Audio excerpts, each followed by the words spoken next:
Ornament ছিল আমার আংটি, মানে সোনার? সোনার আংটি, ছেলের চেন, ওয়াইফের নেকলেস, আর একটা হচ্ছে শিব ঠাকুরের লকেট।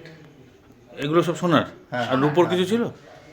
রূপোর আমিও জানি না আরো কি কি ছিল। আচ্ছা। যেগুলো ছিল আরো হয়তো কিছু আর ছিল, ক্যাশ? সেটা আমি জানি না। ক্যাশ ছিল 22,000 টাকা। পুলিশের ঘরেই চুরি। 3 দিন বাড়িতে না থাকার পর দরজা খুলেই হতবাক। খোয়া গেছে নগদ এবং অলংকার মিলিয়ে প্রায় 1.5 লক্ষ টাকার সামগ্রী। ঘটনাটি ঘটেছে নদিয়ার শান্তিপুর শহরের 11 নম্বর ওয়ার্ডে। পেশায় রেল পুলিশ গণেশ সরকার গত 3 দিন আগে স্ত্রী এবং পুত্রকে নিয়ে আত্মীয়র বাড়ি বেড়াতে যান।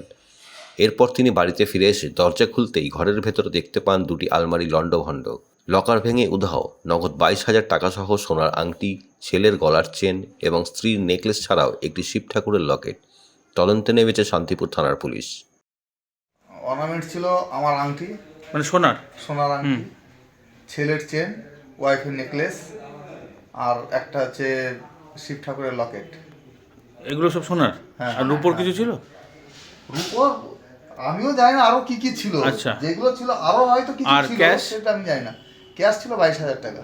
আচ্ছা। আপনি আপনার তিনজনের ফ্যামিলি মেম্বার কেউই ছিলেন না? না। কদিন ছিলেন না? আমি 3 দিন ছিলাম না। তারাও ছিল না, মানে দরজা বন্ধ ছিল? হ্যাঁ। এসে কি অবস্থায় দেখলেন? এসে দেখলাম ঘরে তালাওয়ালা সব লাগানো, ঘরে ঢুকে দেখি জিনিসপত্র তালার মতন লাগানো ছিল? হ্যাঁ। মানে আপনার চাবি দিয়ে আপনি খুলেছেন? হ্যাঁ, খুললাম, কিন্তু এখন দেখছি তালাটায় চার মারা বা কিছু করা ছিল, তালাটা ফলস লাগানো ছিল। আচ্ছা, আপনি চাবিটা আপনি ঘুরিয়েছেন, হ্যাঁ। কিন্তু প্রকৃতপক্ষে চাবি দিয়ে খোলেনি, এমনিই খুলেছেন? এখন তাই দেখছি। কটা তালা আছে? আর ঘরের এই দরজাটা? এই দরজাটা তালা লাগানো ছিল না, কারণ আমি তাড়াহুড়ো করে ডিউটিতে যাই তো, সকালবেলায় তালা লাগানো। কিসে কাজ করেন আপনি? আমি এই কাজ করি একটা রিলে। আচ্ছা, তো আপনার এই এরকম অতীতে কখনো হয়েছে? না না, এই তো এই আজকে প্রথম। তো সিসি ক্যামেরা বা কিছু আছে বাইরে দেখার মতন? সিসি ক্যামেরা একটা আছে, ফার্নিচার বাজারে একটা আছে, আমার ঘরের পিছনে একটা আছে।